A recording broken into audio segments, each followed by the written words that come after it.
got the serious look just like y'all got. That serious, intense look. Because he's trying to find his way. He's trying to figure it out. It's frustrating. I'm trying to listen to God. I got my own flesh and my pulling me here, my own desires, my family, my friends, all these things is distracting me from the truth, and it's difficult to give in, especially when you're young, man. But if you can go through it, you'll come out like gold. If I can go through the fire. They don't want to go through the fire. They want to the lotto and go to Jamaica and the Bahamas and do their own selfish thing. But he said, if you wait till I exalt you, I give you the desires of your heart. But it's difficult to wait because everybody's in a hurry.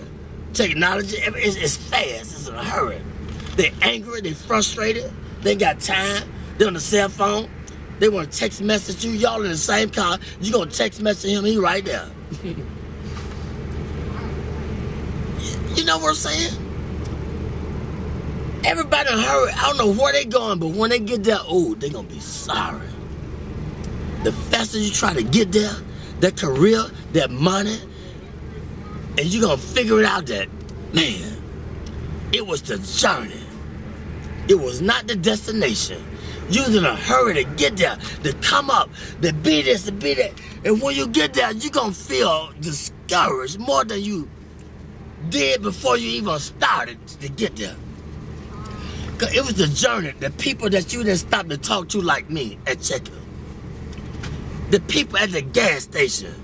You was in a hurry to get there, but it was the journey. It was the gas station. It's Checkers. It's the journey, not the destination. Because the destination is steadily evolving. We always growing in wisdom and knowledge and understanding. It's always evolving. And we can never obtain it because it's steadily, constantly evolving. The more humble you be, then the more you can be fulfilled with the truth. But when you think you got it and you're on your way, then you're going to get less of it because can't nobody talk to you. You can't stop. You're in a hurry. It's a difficult thing, but you got it. I see the intensity. Especially being with him. He ain't nothing to play with. Then he talking to me, and you seeing it, you like, wow.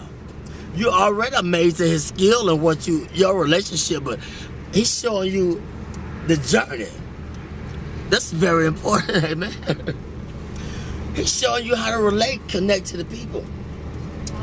I would say this, it's a man with pushing a basket. This man right here, they brilliant now. Don't look at the outside appearance. I've seen him in action. He was pushing a basket, and I was under the bridge, and I was talking to everybody except him. He was the last person I talked to. He said, why didn't you talk to me first? He said, I should have talked. He said, don't you ever pass by a man pushing a basket and don't acknowledge them. I never do it in my life again. I talk to the person pushing that basket, how's your day? How you doing? I talk to the homeless people because they say be careful how you entertain strangers. And most people that came off the street and they got their career together, they won't even let you know that they've been through it. They try to act brand new. It's a testimony. What you go through, it's for us to inspire somebody else. It's for me to pull the weak ones up. It's for you to pull the weak ones up. We don't go through this because of our own selfish reasons. We go through this to give them a testimony of how far God has brought me. It was never about me. I thought about me. Why I'm going through this. He said, back up, man. Who you going to inspire? Who you going to tell somebody about the glory, the grace of God if you don't go through it? Get out of yourself. And once I step back, I be seeing the deep things of God. And so I don't play with him. I don't ask him for a lot. I just say, give me my portion for the day. I don't want a lot of things. Just give me enough that I can deal with. He said, I give you, but fulfill your bond greater than you can ever ask. I know what you desire. I know what you need. But Lord, give me my portion where I can be grateful. where I can be thankful. They unthankful, they unholy, they ungrateful. They got a job, they don't want the job, they got 40 hours. You can't work on Saturdays, you can't work on Sundays. Now you got 3 days. They always complaining and griping and murmuring. Stop it. He said be grateful with the little things. And wait, and I put you there. But he gonna put us in a place where they appreciate me in the job. I don't hate going to work. I gotta watch my back. They backstabbers. You making the money, but I can't go to the job because I gotta watch my back. They haters. Put me somewhere where I love going to work. I can get up and they appreciate my work and I blend in. God say, I'm gonna put you there, but if you wanna get it, go ahead and get it. What do you think about haters? That's a part of the balance in life. They hate. They don't know why they hate. Tell them why they hating sometimes. They don't know they're hating. It's just standard thing. They get angry. He taught. Every way when he taught them. They hate. They don't even know why. Because they don't nobody teach them. They don't nobody take time to let them know why they doing things they doing. And that's the whole purpose of life. Let them know what they doing wrong if you see it. I always knew I was doing wrong. What about when they showed me long suffering? What about when they forgave me, but I can't forgive him? He made a promise. I made a promise. I didn't fulfill it. They didn't go off on me. Well, I got to go off on him because he didn't fulfill his commitment. That's wrong. You got to teach. They don't know. The only God they know is through you, through your experience. They don't know about church because you can't go to church because it's a business. And all the church people, it's a clique, it's a club. And they done forgot about God, it's a business. Look here, it's just the world. Ain't nobody being bold and talking about God because don't pray in school, take the prayer out of school, all these things, it's the world.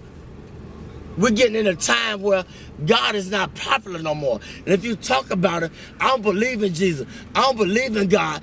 I believe in this. I don't care what you believe in. Let my spirit speak for me. Let my action. But it was a time when I was just a hearer and not a doer. But it got to balance out. You got to go through the fire in order to be a doer too. You're going to be a hearer, then you're going to be a doer. But don't let people throw you off your journey. You can't beat nothing. It's between your relationship and God. They can't understand you all the time because you're trying to figure out your way. I'm trying to figure out my way. I can't prove nothing to them all the time. I don't need them to figure me out. All I got to do is just be patient and do what was in my ability, my boundaries. I don't need to outstep my boundaries. I ain't got to prove nothing to you. You didn't feel me? No, you can't gonna feel me. I can't put the expectation on you. I don't always feel me, understand me. So that's wrong. Be humble. Acknowledge him in all your ways. When I do wrong, I said something wrong to offend you, forgive me. I got to say it right away, get it over with. If I offend somebody at work, look, if they persecute me, look at God trying to strengthen me to show them who I serve. I say I believe, I'm walking with it. Well, teach them. They don't know. They don't know why they doing that to me. Let your light shine among men. They might glorify your Father in heaven. It's real, man. I experience it all the time, 24/7. But I asked for it. I wanted to be a preacher when I was 6, but I didn't know the price I had to pay. Much wisdom, much grief, much sorrow. Ain't no other way you gonna get it. But if you can just go through the fire, you'll be like gold.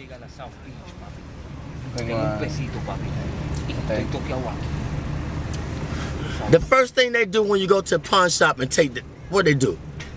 How do they determine if it's gold plated or what? What they do? What kind of test they take it through? When you take the jewelry to the pawn shop, how do they determine if it's real or fake?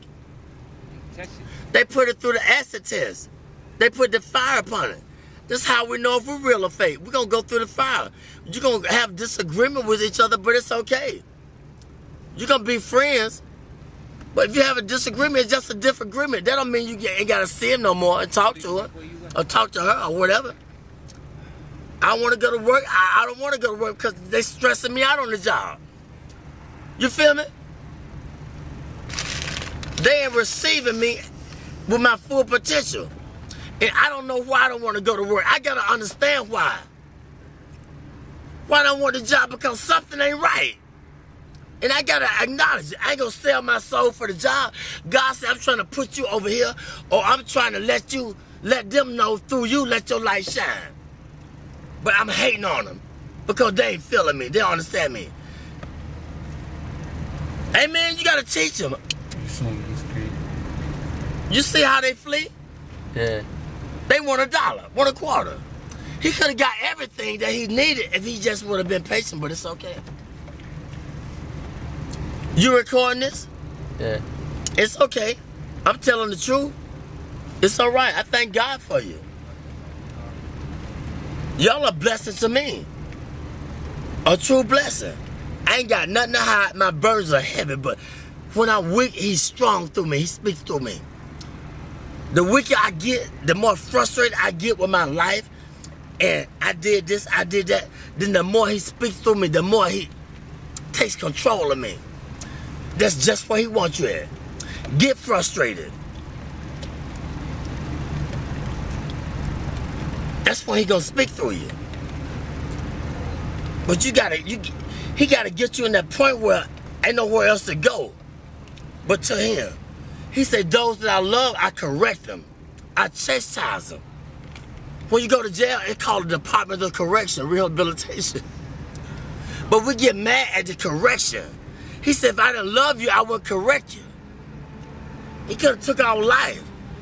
Amen? Right. He could take the life. But he corrected me. I just thank God for y'all. I see it in your eyes, but this for Solomon X. Solomon was the wisest man that lived. He had everything that man could desire. But one thing God said, leave the foreign women alone. But he couldn't understand why he had a desire for the foreign women. But see, the Lord knew that they were going to turn his heart against him. They were going to make him idol worship and build a God. But he didn't understand it. And I'm going to say this, the preacher, he searched the world out. He said, I want to know the basis behind wisdom and knowledge and understanding and foolishness. See, you can't know wisdom and knowledge and should be a fool, but we don't want to be foolish. That's the only way you're going to get it. You got to be a fool first. How you going to know a fool when you see a fool? How you going to know foolishness if you haven't been foolish?